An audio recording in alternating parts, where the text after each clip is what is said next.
Hicimos un break porque no vimos Un curso de milagros. todos estos libros. Al mismo tiempo, Sí. todos. Graba bacán en tu tablet. Sí. Es que es Mac.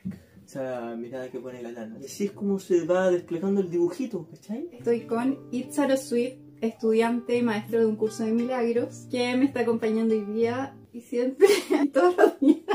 No se me despega ni para... Camilo y la Eva Luna, pues. Ah, ya, Ya po. están súper relajados. Sí, ¿puedo ser yo, Luna? Hola gente, mi nombre es Yomi Valencia y It's so sweet. estudiante y maestro de un curso de milagros. Cuéntame, Itzaro, ¿de qué se trata un curso de milagros? En general, así bien cortito, y cómo empezaste tú. Un curso de milagros es un camino radical, radicalmente no dualista. El no dualismo o la no dualidad plantea que hay una sola realidad y no tiene absolutamente nada que ver con este mundo de las formas. De hecho, plantea que todo lo que está relacionado con las formas, los cuerpos o el mundo de tiempo-espacio, el mundo de la multiplicidad, es un sueño. Nosotros creímos que nos separamos de la fuente y de ahí nació todo el universo de tiempo-espacio, que es solo un sueño de separación. Ahora, lo radical que tiene un curso de milagros que nos dice no solo mi interpretación del mundo es una ilusión, sino que el mundo en sí, y hablamos de mundo como todo el universo de tiempo-espacio, es una ilusión. Entonces, para muchos estudiantes de espiritualidad les comienza a resonar esta idea de que sí, claro, esto es una simulación, una matrix, un sueño, una irrealidad o una realidad virtual. Incluso a veces nos atrae esa idea, pero a lo que le ponemos mucha resistencia es a la idea de que todo lo que creí ser nunca existió y no tiene ningún sentido. Porque muchos dirán, sí, este es un sueño, pero tiene que tener algún sentido, algún significado, tiene que tener alguna importancia, por algo lo estamos viviendo. Muchos creen que somos Dios deseando experimentar la multiplicidad para conocerse a sí mismo. Y un curso de milagros nos dice que este mundo es el resultado de aquellos que han enloquecido por la idea de culpabilidad. Es decir, aquellos que creyeron que se separaron de Dios, creyeron que eran horriblemente pecadores y culpables y se inventaron todo un universo de tiempo-espacio y de cuerpos donde proyectar la idea de culpa en los demás. Ahora, nada de eso ocurrió realmente, pero eso es lo que pensamos que ocurrió. Eso es lo que pensamos que había pasado cuando tuvimos esa idea, como le llama el curso, la diminuta y alocada idea de separación, y la tomamos en serio. Nunca pasó nada y de hecho nunca estuvimos aquí, ni siquiera estamos aquí grabando este video. Todo aquí es una ilusión, pero como creímos que nos separamos y luego viene una seguidilla de creencias, cada una más absurda que la anterior, el resultado es una experiencia de dualidad, una experiencia de separación donde nada que es real, pero estamos convencidos hasta el fondo de nuestra mente que todo aquí sí lo es, que es real. Y el entrenamiento con un curso de milagros es ayudarnos a ver de otra manera. A no caer en la confusión de niveles, de decir, ah, si esto es un sueño, entonces no hago nada, o me dedico a destruir mi cuerpo, o destruir el mundo, etc. Entonces es muy tentador caer en la confusión de niveles y decir, si esto es un sueño, ¿para qué voy a ir al trabajo? ¿Para qué voy a criar a mis hijos? ¿Para qué voy a comer siquiera? Etc. Entonces un curso de milagros, o Jesús en un curso de milagros nos ofrece otra manera de ver el mundo, donde cambiamos el propósito. Ahora, en lugar de ocupar todo esto para mantenernos soñando en la ilusión de dualidad, ahora lo ocupamos todo como un salón de clases donde practicar el milagro o el perdón, que es lo que deshace la idea de separación, de culpa, y lo que nos despierta finalmente del sueño, lo que deshace la idea de ego, que ego finalmente también es una ilusión, es solo una idea en nuestra mente. Claro, y tú dices, es un curso radical. Y dice cosas tan radicales como Dios no creó el mundo. Y es una cosa que le rompe la cabeza a la gente porque la religión te enseñó a que Dios creó este mundo. Y ya marca una diferencia con la Biblia, por ejemplo. ¿Cómo es eso de que Dios no creó el mundo? De hecho, la Biblia viene a reflejar perfectamente la idea de que nosotros nos separamos de Dios, que traicionamos a Dios, que Él nos expulsó. De hecho, es bastante raro porque en la Biblia enseña por un lado que Dios creó el mundo, pero luego nos dice que nos expulsó del jardín del Edén, del reino, para castigarnos y mandarnos al mundo. Pero en una parte dice que Dios creó el mundo y dijo que era bueno, pero si nos mandó por malos al mundo, entonces no es tan bueno. Nunca se me había ocurrido eso. Tuviste un momento de Tuve una iluminación. epifanía, me voy a volver pelado, mi amor.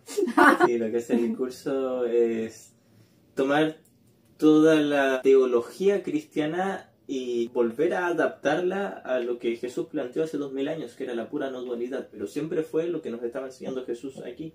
De hecho, podríamos decir que aquí en un curso de milagros sí están las genuinas enseñanzas del maestro de hace 2000 años atrás, solo que después en la Biblia tomaron todo y lo voltearon completamente, lo dieron vuelta hacia la dualidad. Wapnick dice que la Biblia es totalmente diferente al curso.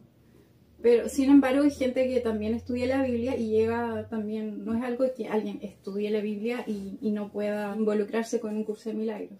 Claro, porque va a haber puntos donde coincide la Biblia y un curso de milagros, pero hay otros puntos, y son los más esenciales, donde son radicalmente opuestos. Claro, la Biblia se enfoca en el cuerpo y le da realidad al cuerpo, ¿cierto? Y en el castigo y en el sacrificio. En este punto de que tú hablabas del jardín del Edén, la Biblia también dice que el hijo se sumergió en un sueño, pero nunca dijo que despertó. Entonces, claro, ahí también coincide con el curso en el sentido de que seguimos en un sueño, seguimos dormidos. Y de hecho va a haber cosas donde sí coincidan, porque la Biblia es el reflejo de lo que pareció ocurrir, en especial en el Antiguo Testamento. ¿Cómo se llama esa parte del Génesis, o no? Se supone que Dios expulsó a Adán y Eva. Okay, el otro día había una Biblia en la feria, estuve a punto de comprarla. ¿En serio? Sí, la hubiera comprado. Teníamos que haber estudiado más la Biblia para hacer este... Sí. Mira, podemos hacer un podcast que habíamos dicho de el libro... ¿A cuál cámara estáis viendo? Libro, que estoy pensando, estoy viendo los libros que hay acá. Es la cámara de la que no me he enterado. No, que tienes varios libros, mira, los puedes presentar. Y ya estamos leyendo todos estos libros. Al mismo tiempo, Sí. todos. Ya, preséntanos los libros y podemos Y de hecho empezar. falta uno que quedó en la pieza. Lo voy a ir a buscar si Ya. total esto se edita. Me duelen las piernas, pero me aguanto como macho y no se me nota. Solo yo lo sé. Y hoy día teníamos que jugar paletas. A ver. Tenemos este librazo que es Las vidas en que Jesús y Buda se conocieron. Una historia de poderosos compañeros. Este es el cuarto libro de Jerry Renard. Es un autor que también es radical en cuanto a la enseñanza de un curso de milagros, porque él tiene maestros que le guían, le enseñan. La historia de Jerry es que a él se le aparecieron dos maestros ascendidos en su casa y le empezaron a hablar sobre las enseñanzas no dualistas de un curso de milagros. Y empezó a escribir La desaparición del universo, que fue su primer libro. Hizo una trilogía, que es La desaparición del universo, Tu realidad inmortal y El amor no olvidado a nadie. No olvidado a nadie. Y luego sacó un cuarto libro, que es precisamente este, y de hecho ahora está en proceso de sacar un quinto libro, que lo va a sacar pronto. Pero este es el cuarto libro, y esta es aparte de la trilogía, porque se centra en algunas de las vidas que compartieron Jesús y Buda en diferentes roles, la graduación de todo el proceso de pasar de un sistema de creencias o de pensamiento dual a uno puramente no dual. Partieron, podríamos decir, desde abajo, desde donde todos partimos, pero con esa cierta ventaja que no es que sean especiales, todos podríamos haber aceptado esa ventaja de dudar del mundo, cuestionarlo. Realmente esto es todo lo que hay, esto es la verdad. Y así fueron avanzando en todas sus vidas hasta que finalmente llegaron a, primero, la creencia teórica, aceptaron como una verdad teórica el hecho de que esto no es real y que hay una realidad de la que todos pertenecemos eternamente, que es Dios, el cielo, el reino. Y finalmente lo vivieron, lo experimentaron, llegaron a la iluminación y despertaron. Yo personalmente estuve estudiando un curso de milagros por mucho tiempo, solo el curso, y no quería estudiar otra cosa porque no me quería desviar, pero cuando llegué a estudiar los libros de Gary y de Ken fue totalmente diferente porque como que te acelera el proceso y te aclara lo que es el perdón. Dice los maestros de Gary, Arten y Pursa que todos aquellos estudiantes serios de un curso de milagros, si quieren realmente entender el curso, tienen que estudiar a Ken Wapnick, porque Ken Wapnick se dedicó a enseñarlo claramente, sin concesiones, radical, la pura no dualidad. Y aquí tengo yo varios libros de Ken Wapnick. Este libro lo leí, muy bueno, muy hermoso, se llama Sé bondadoso. Todos aquellos con los que te encuentras están librando una dura batalla. Habla mucho tácitamente de la compasión, no ocupa mucho este término, pero habla de esto, de tomar contacto con la petición de ayuda de nuestros hermanos, darnos cuenta de que aquí todos estamos en la misma batalla, la batalla de creer que traicionamos a Dios o que incluso lo asesinamos, de que pecamos gravemente contra Él y que luego Él nos expulsó del reino, como lo que hablábamos de del Génesis de la Biblia, básicamente todos traemos el mismo miedo, muy profundamente la sensación de ser pecador, de ser culpable y el miedo a un castigo, que luego lo disociamos, lo enterramos muy profundamente y lo proyectamos. Y ahora pareciera como si tuviéramos miedo de nuestras relaciones o de las cosas del mundo, pero en realidad sigue habiendo un profundo miedo a ser castigados por Dios. Lo cual nunca va a ocurrir porque Dios es solo amor, perfecto amor. Y de eso se trata la genuina práctica del perdón, de solo dar amor. En la sección primera del capítulo 6 del texto de Un Curso de Milagros, Jesús dice, ese es el mensaje de la crucifixión, y dice que el mensaje de la crucifixión es inequívoco. Enseña solamente amor, pues eso es lo que eres. Entonces, básicamente, este libro, Ser Bondadoso, nos ayuda a entender que la única respuesta es ser bondadoso, ser amoroso, como dice mi compañera aquí. Ser amorosos, pacientes, bondadosos, porque nunca va a estar justificada la ira. ¿Por qué? Porque nadie realmente nos está dañando ni atacando, nos están pidiendo amor. La única respuesta del amor, porque... no me acuerdo. Todo lo que hablan nuestros hermanos es una expresión de amor o una petición de amor. Si quieres lo dices tú, cortamos esta parte. Sí, corta esa parte que no me acuerdo. Dale, como que sí se la había ocurrido, como que te vino desde la voz. Luego está este libro que no lo hemos terminado de leer, Juzgar o no juzgar. Así que cuando lo terminemos vamos a dar una opinión. Que no quiere decir que ahora juzguemos. Escuchamos pero no juzgamos. Podríamos hacer eso. Escuchamos pero no juzgamos. Aseguro. Ya démosle el tiro, pongámoslo en vivo. El tema no es juzgar o no juzgar. El tema es no atacar. Claro, y precisamente en esos videos se atacan, pero así mal. Claro. Sí, de hecho, lo que llevamos leído de este librito de Juzgar o no juzgar es que al comienzo Ken en la introducción dice, en realidad el tema no es si juzgar o no juzgar, porque mientras estemos percibiendo siempre tenemos un juicio. Ahora, el punto es si nuestro juicio es errado o correcto. Es correcto siempre y cuando nuestra idea de inocencia abarque y encierre a toda mente por igual, a todos nuestros hermanos, a toda la filiación. Mientras juzgue a uno solo de culpable, mi juicio es errado. Esa es la manera, el parámetro para saber si mi juicio es acertado o desacertado. Si hay alguien en mi mente que yo considere culpable, aunque sea mínimamente, tengo un juicio errado. Si toda la filiación, es decir, todos mis hermanos, todos los seres son perfectos y absolutamente impecables, en el sentido literal de la palabra, sin pecados, es decir, inocentes, santos, puros, píos, entonces mi juicio sería totalmente correcto y acertado, porque sería el juicio del Espíritu Santo. Luego tenemos este librito, que de hecho este es el volumen 2, ahí está el volumen 1 y el volumen 2 de El Poder Sanador de la Bondad. Hablando de la bondad también, ¿se alcanza a ver ahí?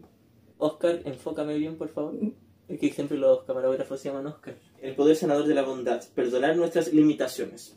El primer volumen, que no lo tengo aquí, pero sí lo tuve, lo leí y después me lo comí por una cosa de reciclaje, después lo regalé. Habla sobre perdonar a nuestros hermanos, sobre darnos cuenta de que es muy tentador proyectar la culpa, enfadarnos con los demás. Nos enseña a perdonar, dejar de proyectar culpa a nuestros hermanos. Pero en este volumen 2 se centra en perdonarnos a nosotros mismos, perdonar nuestras limitaciones. Ahí Ken Wapnick dice que el asunto es no condenarnos por tener limitaciones. Por supuesto, realmente no tenemos limitaciones, son una ilusión autoimpuesta. El asunto es no condenarme por yo mismo autoimponerme limitaciones. Las limitaciones son los juicios que tengo contra mis hermanos. No condenarme por tener juicios de ataque. Simplemente tener paciencia conmigo mismo y saber que no es un pecado sino solo un error.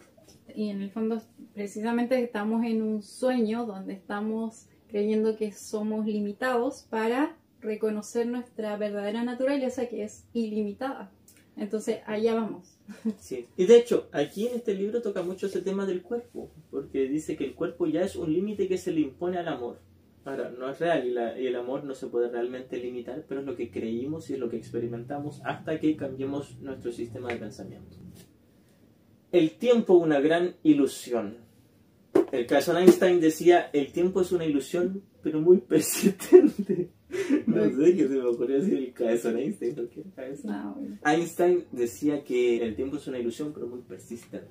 Y aquí Ken dice, el tiempo, una gran ilusión. Aquí trata básicamente de todos los ámbitos donde un curso de milagros ve el tiempo. Primero nos enseña que toda la línea de tiempo es totalmente mentira, es una ilusión, porque el tiempo no existe, solo la eternidad existe.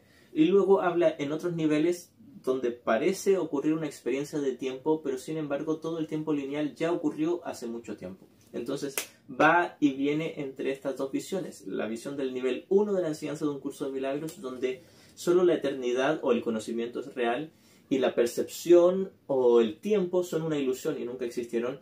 Y en el nivel 2 toca el ámbito de la percepción o del tiempo y dice que todo el tiempo ya ocurrió y acabó hace mucho tiempo.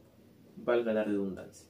No sé si ahí dice el tema de que el ego tiene su propia percepción del presente, por ejemplo. Para el ego el presente es como un pasado mejorado, pero para el espíritu sería el presente el perdón. Claro, el instante santo. Para la mente correcta, el Espíritu Santo, el presente es el instante santo donde yo me uno contigo, con mi prójimo en perdón. Y solo veo la santidad y la inocencia. Tengo las manos heladas todavía.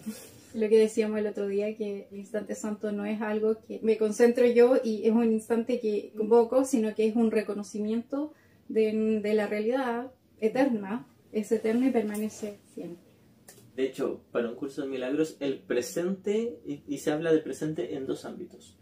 Primero, hay una parte donde dice que el cielo es un eterno presente, que en realidad es solo la eternidad. Pero mayormente cuando habla del presente, habla del estado de estar en la mente correcta desde el sueño, donde no tomo en cuenta ni el pasado ni el futuro, y no es que no piense en ellos, es que no los tomo en serio simplemente. Y uno puede tener un recuerdo de lo que pasó ayer o la semana pasada, pero ya no te va ni te viene, es decir, no te provoca algo, no te provoca una sensación ni positiva ni negativa. Es lo que hablaba también Artenipulsa en el libro de La vida sin que Jesús y Buda se conocieron. En la parte, espero no hacer un spoiler con esto para alguien que no lo haya leído, en la parte de la vida de Siddhartha, del Gautama Buda. Señor Gautama Buda. El señor Don, un guatón ladrón. En la vida de Siddhartha Buda, Rahula, que era su hijo, tiene una conversación con el Buda. Y esa es una anécdota que yo no sabía. Bueno, estamos haciendo spoiler. Sí, pero, de hecho, corten todo. Jesús era el hijo de Buda en otra vida. En la vida de Buda. Muy interesante.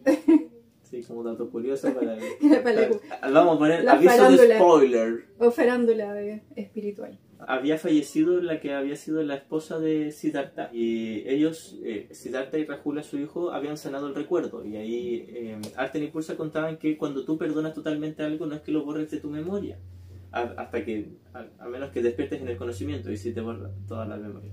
Pero mientras estés en el sueño, cuando tú perdonas totalmente una situación, ahora la puedes recordar, pero sin ninguna carga de dolor, ni miedo, ni ansiedad, ni idolatría tampoco. Sería lo mismo cuando despiertas de un sueño que tuviste en la noche te pudieron asesinar, te pudieron maltratar, pero tú despiertas y lo recuerdas como algo como, fue un sueño, menos mal que fue un sueño.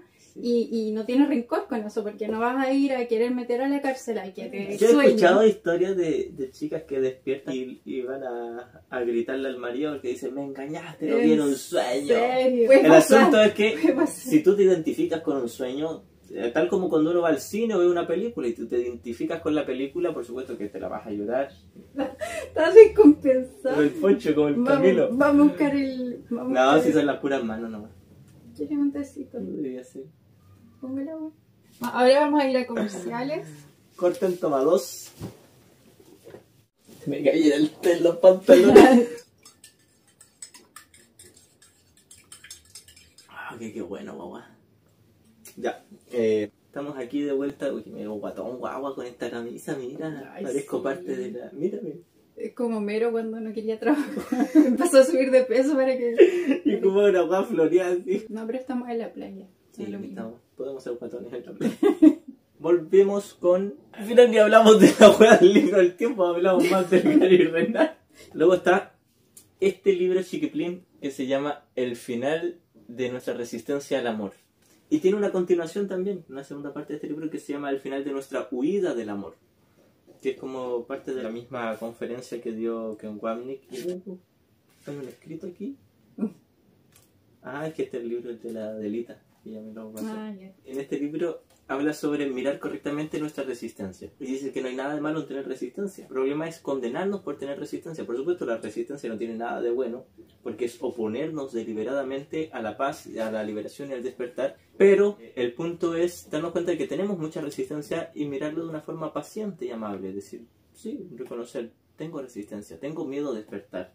No quiero despertar porque despertar quiere decir abandonar todo mi papel de un yo especial, todo el personaje que he construido en este mundo, y tenemos mucho apego y arraigo a ese personaje y por lo tanto miedo y resistencia a deshacernos de esa identidad falsa o de ese personaje. Entonces este libro, al final de nuestra resistencia al amor, hace alusión a mirar correctamente esta resistencia sin condenarnos, es decir, tampoco justificarla, pero tener paciencia con nosotros en el proceso.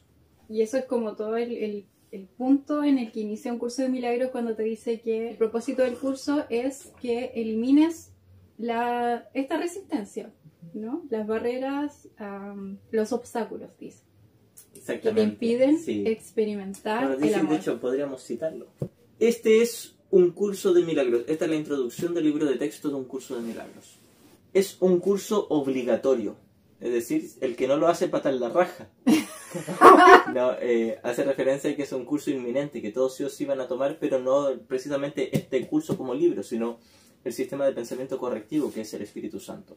Es obligatorio porque todos sí o sí lo van a elegir. Nadie se puede escapar por mucho tiempo. Bueno, se puede escapar por mucho tiempo, pero no para siempre de la elección que tienen que hacer finalmente de despertar. Solo el momento en que decides tomarlo es voluntario. Tener libre albedrío no quiere decir que tú mismo puedas establecer el plan de estudios. Significa únicamente que puedes elegir lo que quieres aprender en cualquier momento dado. Este curso no pretende enseñar el significado del amor, pues eso está mucho más allá de lo que se puede enseñar. El amor en sí es parte del conocimiento del reino, del cielo, y no se puede enseñar. Pretende, no obstante, despejar los obstáculos que impiden experimentar la presencia del amor, el cual es tu herencia natural. Lo opuesto al amor es el miedo, pero aquello que lo abarca todo no puede tener opuestos. Este curso puede, por lo tanto, resumirse muy simplemente de la siguiente manera. Nada real puede ser amenazado, nada irreal existe. En esto reside la paz de Dios. O sea, en la introducción está todo. Bueno, tampoco nos vayamos al chancho, pero... Bueno, también lo que te comentaba la otra vez, que en la desaparición del universo, Pursa decía que la no dualidad de Jesús se debía a que él entrenó mucho su mente en distinguir lo que era real de lo que no era real, ¿verdad?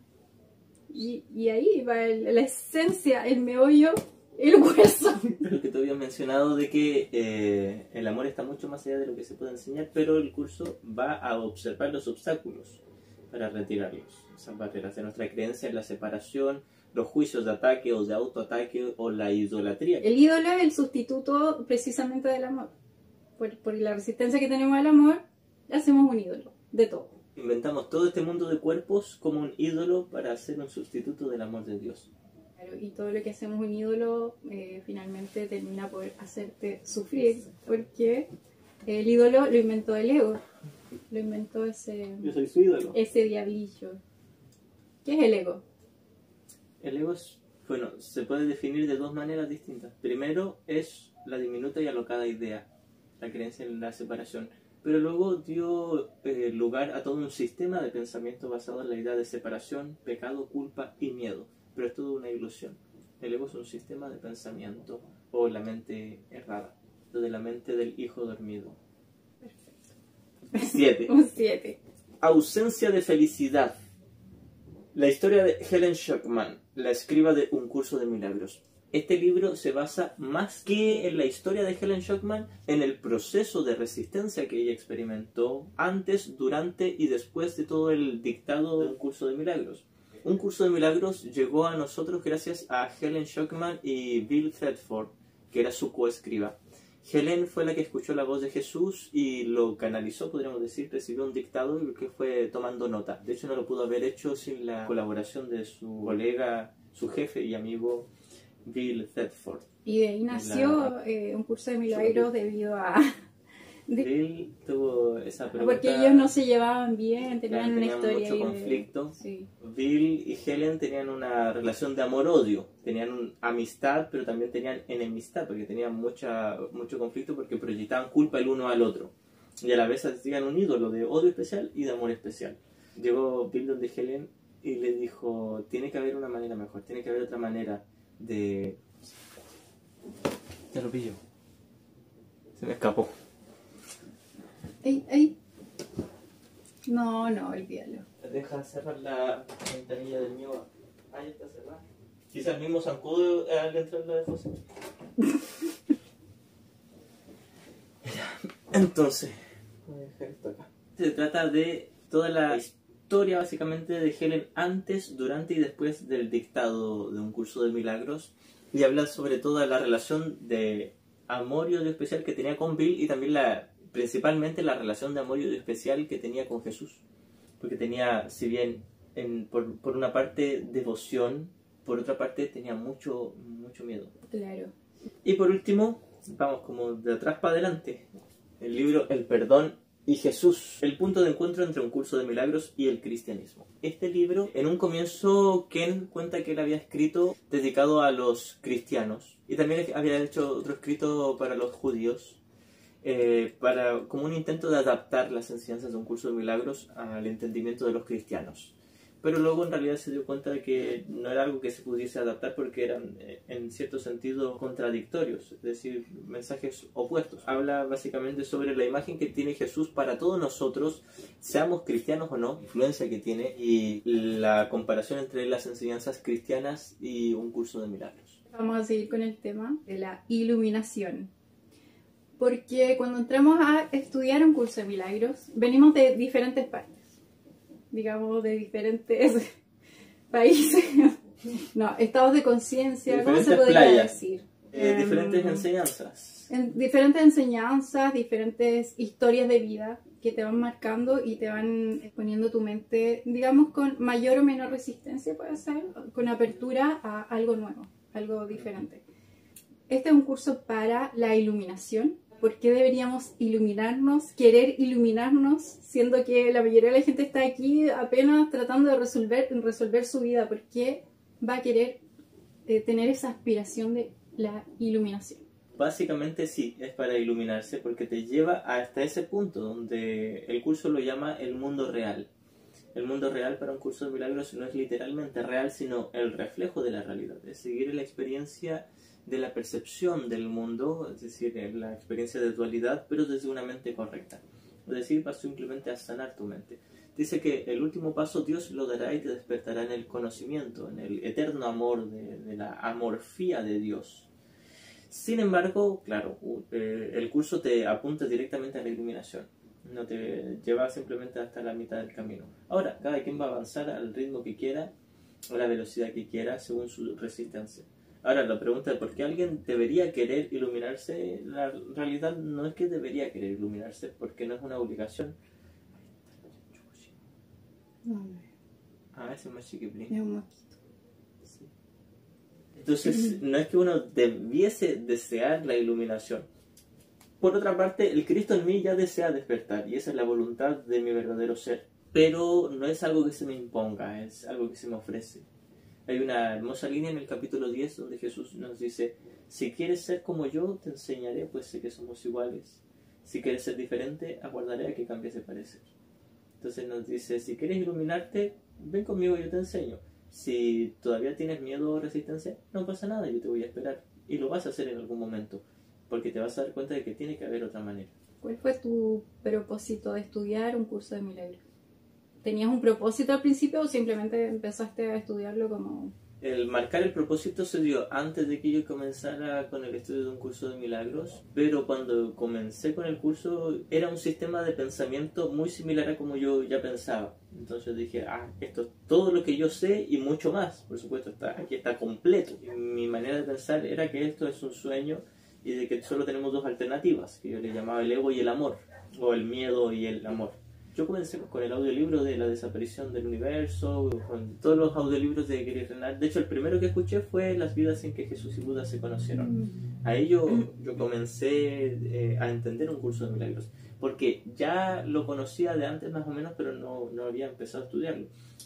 Como del 2015, 2016, yo veía que se citaba mucho en libros de autoayuda de Deepak Chopra, Louise Hay, Wayne Dyer, Eckhart Tolle, etcétera. Muchos autores toman citas de un curso de milagros. Sin embargo, después cuando comencé con el curso me di cuenta que la mayoría de los que lo citaban fuera de contexto, de una forma semidualista. El punto es que yo cuando comencé a ya fijo a estudiar el curso a través de los libros de Gary Renard, ya más o menos pensaba como el curso. Entonces mi propósito fue simplemente tener un marco de referencia con el que enseñar, porque yo ya enseñaba espiritualidad antes de conocer un curso de milagros, y cuando comencé con el curso cambié todo el lenguaje y solo ocupé el lenguaje del curso. Qué bueno esto porque esa parte es el matamosca para rascarse la espalda. Nunca había visto eso. ¿Cómo? Si te pueden caer los restos de mosca en la cabeza. Y qué puta, estamos en la playa. Uno en la playa no se baña. Y Ya, bueno. aparte te sirve de tener y para sacar las sobrepieles. Entonces, claro, en ese sentido es lo que hablaba delante, que venimos de diferentes lugares. Porque yo venía de un lugar de sufrimiento. ¿Tú vienes de Conchalí? Me lo he saltado 6 veces. No digas eso, que la gente de Conchalí se va a sentir mal. Venimos de diferentes lugares. Yo vengo como de un lugar de... 6 veces no es poco. Ahora, ¿desde dónde las personas vienen a estudiar un curso de milagros? Puede ser con el propósito de simplemente alcanzar un estado de paz interior. Por lo general, en algún nivel quieren hallar la paz, por eso lo buscan. Pero quizás a veces en un nivel un poquito más secreto hay un sentido de especialismo también combinado, como el deseo de que se me distinga por ser alguien espiritual, ya sea porque soy estudiante de un curso de milagros o porque soy maestro de un curso de milagros. Muy por lo general uno comienza por ahí también. Pero sin embargo, en algún nivel también hay un sentido de sanar, hay un sentido de querer deshacer el ego. Pero no va a ser total el deseo en un comienzo. Va a ir uno en la mente para allá y para acá desde el propósito del Espíritu Santo, el propósito del ego. Un constante va y ven donde en el camino precisamente es mirar eso, el mirar honestamente el propósito de por qué yo quiero estudiar el curso y darme cuenta de que en algún nivel lo hice por mi especialismo y ahora eso es el programa de estudios con el que yo voy a practicar el mirar mi especialismo y hacerlo a un lado, no condenarme por tenerlo pero tampoco justificarlo, simplemente comenzar a sanar con respecto a eso. El curso puede llegar a ti como respuesta de todas las preguntas existenciales que tenemos, ¿no? Es como, ¿quiénes somos? ¿Qué estamos haciendo aquí? Y el curso te dice, no estás haciendo, de hecho no es, ni siquiera estás aquí. Entonces te vuela la cabeza. No tengo tan negra la mano. De veras, te sirvió el curso. Hay muchas personas que tienen la idea de no querer estar en este mundo. Y Ken Wapnick decía, la idea de ya no querer estar en este mundo, que tiene mucha gente que de verdad ya quiere acabar con su vida, está buena la idea. Lo que pasa es que se conduce mal, porque quieres acabar con el cuerpo y crees que ahí va a terminar tu historia, tu vida, pero el curso te muestra una puerta de salida, digamos la puerta ancha. ¿Cómo sería esta salida para la gente que se ha planteado alguna vez terminar con su vida, con su cuerpo? Dejemos lo que Jesús mismo responda. Tal vez prefieras probar todos los caminos antes de que te des cuenta de que todos son lo mismo. Los caminos que el mundo ofrece parecen ser muchos, pero llegará un momento en que todo el mundo comenzará a darse cuenta de cuán parecidos son unos de otros. Todos los caminos son iguales acá. Hay quienes han muerto al darse cuenta de esto porque no vieron otros caminos que los que ofrecía el mundo, y al darse cuenta de que no conducían a ninguna parte, perdieron toda esperanza. Sin embargo, ese fue el momento en que pudieron haber aprendido la lección más importante de todas. Todo el mundo tiene que llegar hasta este punto e ir más allá de él. Ciertamente es verdad que el mundo no ofrece elección alguna, mas esta no es la lección. La lección tiene un propósito. Y con esto llegas a entender para qué es. Es decir, cuando tú te das cuenta de que nada aquí tiene sentido, de que nada aquí es real y que nada aquí te sirve y nada aquí te va a hacer feliz, o bien entras en una aguda depresión que te puede llevar incluso al suicidio, o bien comienzas a cuestionarte como lo hizo Bill, tiene que haber otra manera. Y entonces alguien, a través de esa pregunta, si la hace con la suficiente honestidad, puede llegar a un curso de milagros o a cualquier sistema de pensamiento no dualista y descubrir esa otra manera, que es, como se plantea en un curso de milagros, el perdón al prójimo. Ese es el milagro, la corrección de mi mente, cuando percibo a mi hermano o cualquier situación En lugar de proyectar culpa o hacer un ídolo y un sustituto del amor de Dios, simplemente unirme en paz con las mentes de mis hermanos y recordar que ya estamos a salvo. Sí, y a veces juzgamos mucho a la gente que está en esa disyuntiva, en ese hoyo, pero realmente ellos son quienes van en un camino correcto. Los que realmente están acabando con su vida, entre comillas, son las personas que ni siquiera están ahí, ni siquiera ven, están muy cómodos con el mundo, autoengañándose y perpetuando ese personaje falso que finalmente los lleva a la muerte y a un suicidio inconsciente, que claro, a veces es más, toma más tiempo o no, pero también sería una forma de morir lenta pero segura. Sí, de hecho te tengo otra cita con eso. Y dice, permaneceré muy quedo por un instante e iré a mi hogar. Este mundo en el que pareces vivir no es tu hogar, y en algún recodo de tu mente sabes que esto es verdad. El recuerdo de tu hogar sigue rondándote como si hubiera un lugar que te llamara a regresar, si bien no reconoces la voz ni lo que ésta te recuerda. No obstante, sigues sintiéndote como un extraño aquí, procedente de algún lugar desconocido. No se trata de algo tan concreto que puedas decir con certeza que eres un exiliado aquí. Es más bien un sentimiento persistente, a veces no más que una leve punzada, pero que en otras ocasiones apenas recuerdas. Algo que descartas sin ningún miramiento, pero que sin duda ha de volver a rondarte otra vez. No hay nadie que no sepa de lo que estamos hablando. Sin embargo, hay quienes tratan de ahogar su sufrimiento entreteniéndose con juegos para pasar el tiempo y no sentir su tristeza. Otros prefieren negar que están tristes y no reconocen en absoluto que se están tragando sus propias lágrimas. Exacto. Perfecto el párrafo para lo que dije. Volviendo al tema de la iluminación, todo aquel que llegó a la iluminación atravesó esa noche oscura del alma, ese momento muy, muy oscuro donde te das cuenta de que nada aquí tiene sentido, nada aquí te va a hacer feliz, y fue más allá de ese punto, como decía la sección La verdadera alternativa. Tienes que llegar hasta ese fondo, tocar lo más oscuro e ir más allá de ello. Y tocar lo más oscuro quiere decir darte cuenta de que tú habías elegido ese pensamiento oscuro de culpa, de miedo, de odio, de especialismo. No es que ese oscuro venga desde afuera, es algo que yo estoy eligiendo en mi mente, es una sensación interna producto de mi propia voluntad. Es decir, yo quiero estar en el ego. Me doy cuenta que no tenía nada que ver con el mundo. Claro. Cuando uno está en este vacío existencial, se toma las cosas muy en serio, o la vida muy en serio. Y precisamente el curso dice que te olvidaste de reír. Cuando uno llega a ese punto se toma muy en serio el mundo y se olvida de reír. Claro, con un curso de milagros empiezas a mirar la vida de una manera diferente y una de esas cosas es no tomarte No tomarte, yo estoy tomando té. No tomarte la vida tan en serio. ¿Podría ser así la vida? Bueno, entre comillas, lo que llamamos vida, porque se nos dice en la ley del caos, fuera del cielo no hay vida, pero se entiende el contexto. Y este camino a la iluminación comienza con un entrenamiento mental. Cuando tú marcas un objetivo que es la iluminación, el despertar o la total paz interior, el deshacimiento del ego, te das cuenta en algún momento de que necesitas un entrenamiento mental, una práctica mental, ser constante. De hecho, en el libro de las vidas en que Jesús y Buda se conocieron, Arten y Pulsa decían que Jesús y Buda tenían una cualidad que es inherente a todo buscador serio, que es la persistencia, la constancia. Es decir, no es llegar y simplemente leerse un libro y decir, ya me iluminé, o practicar un sistema de pensamiento, un tiempo, decir, ya con eso basta, ya para qué más. Es darse cuenta de que si realmente quiero paz, tengo que llevar una práctica constante hasta que me libere. Porque si mantengo un poquitito de ego, no importa cuánto esfuerzo habré hecho, ese ego va a ser suficiente para mantenerme en un mundo de dualidad y de miedo. Y una mente sin entrenar no puede lograr nada. No puede lograr nada.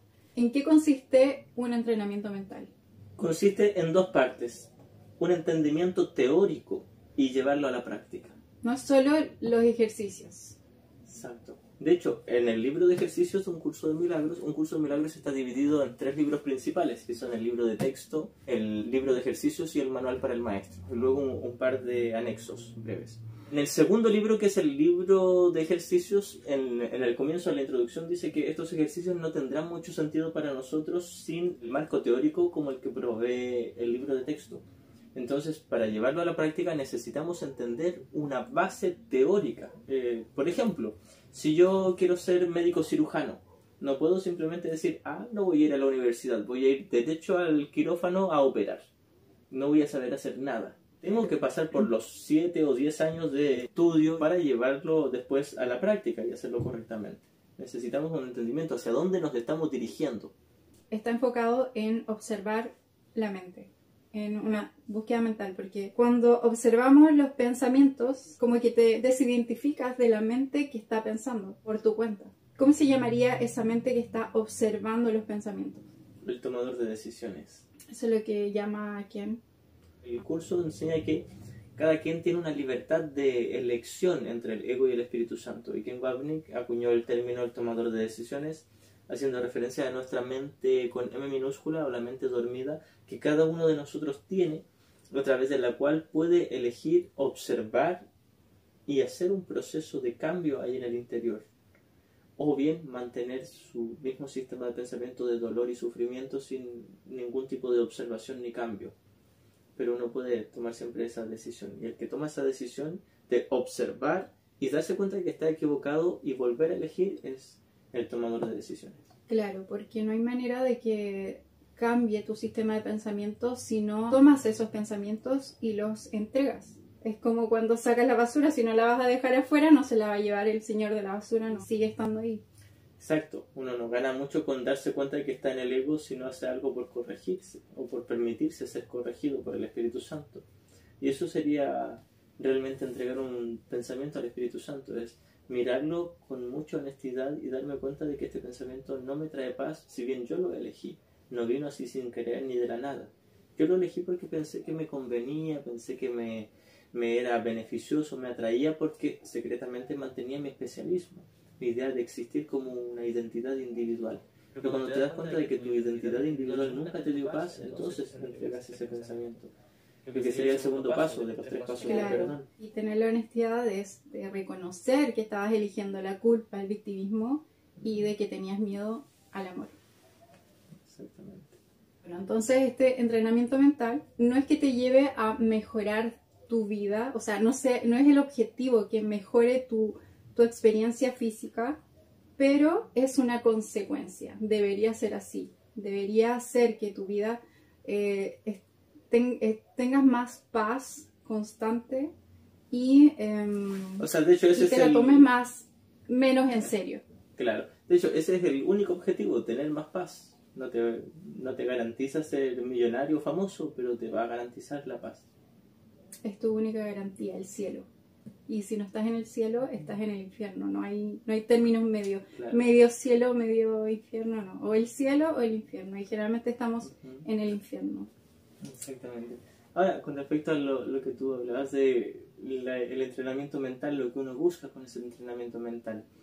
Por lo general, hay muchos buscadores, entre comillas, no sé si llamarlos de espiritualidad en ese comienzo, pero son buscadores de alguna mejora, ya sea como mejorar la calidad de vida y comienzan a cambiar sus hábitos alimenticios o sus hábitos de deporte, su conducta. ¿Y qué pasó el zancudo?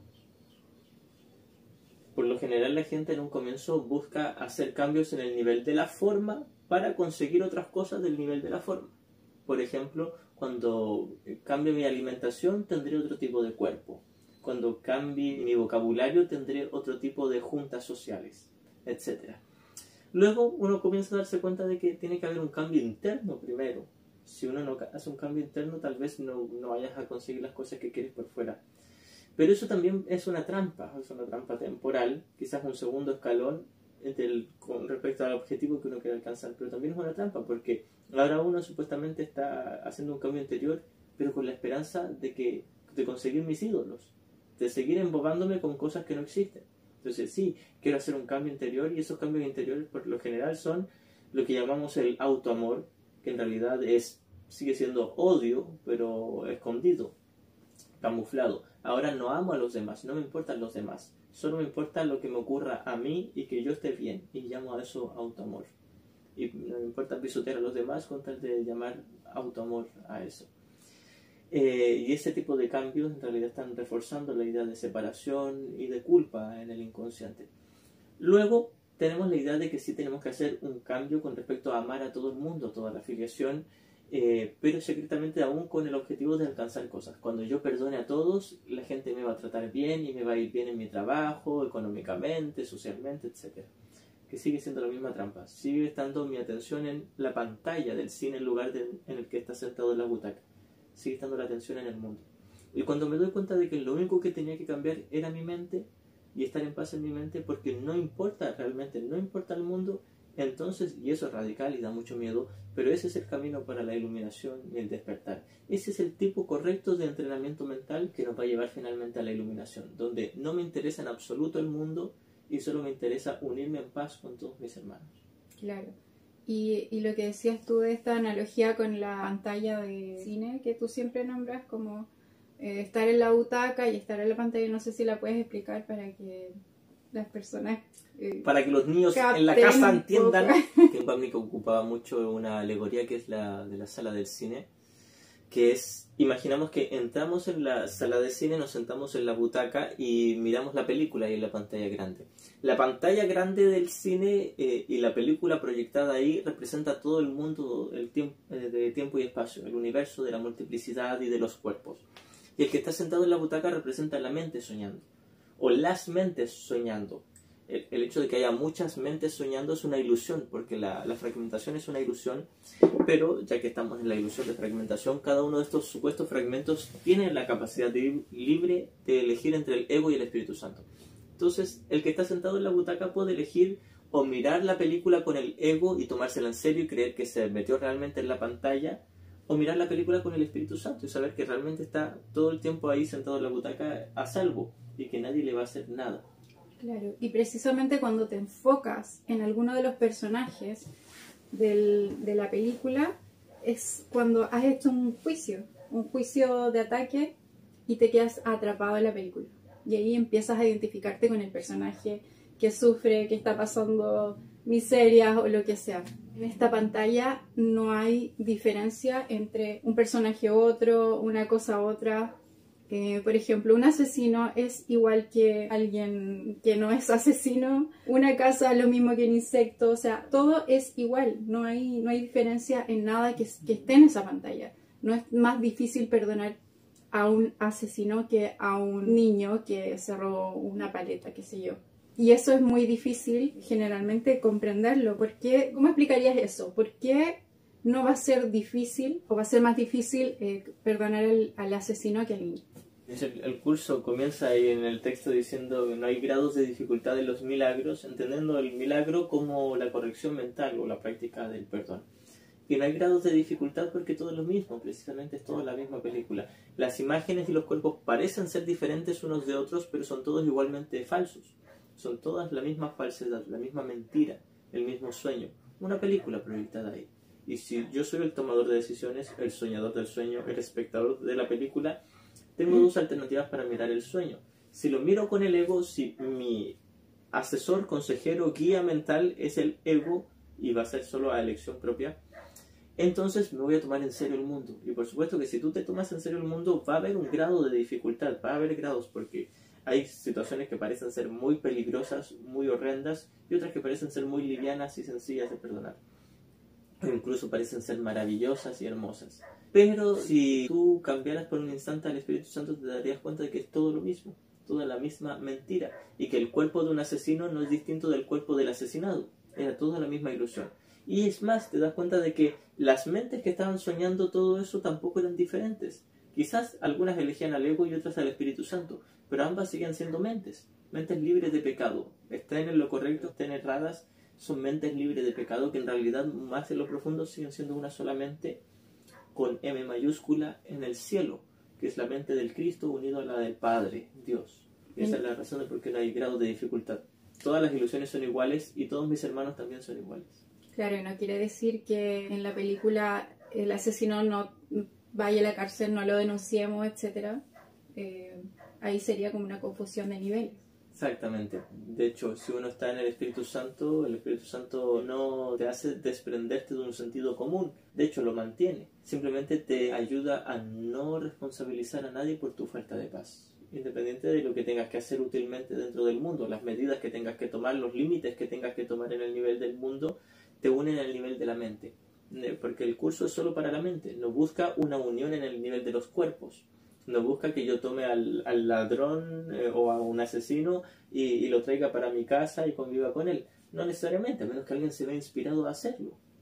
Pero no es una obligación. Lo que sí es un requerimiento, si es que quiero paz, es en mi mente unirme y darme cuenta de que el ladrón o asesino, sea quien sea, sigue siendo uno conmigo. Pero en el contenido, no en la forma. Entonces un curso de milagros te lleva a retomar el poder de tu mente. Porque la mente se te dio como un regalo para poder... El que se nos dio como un regalo fue el Espíritu Santo. Nosotros mismos nos inventamos la mente separada. Ahora, si la mente con mayúscula se nos dio como un regalo porque nosotros somos la mente y Dios nos creó como una mente capaz de pensar, crear o extender como Él lo hace.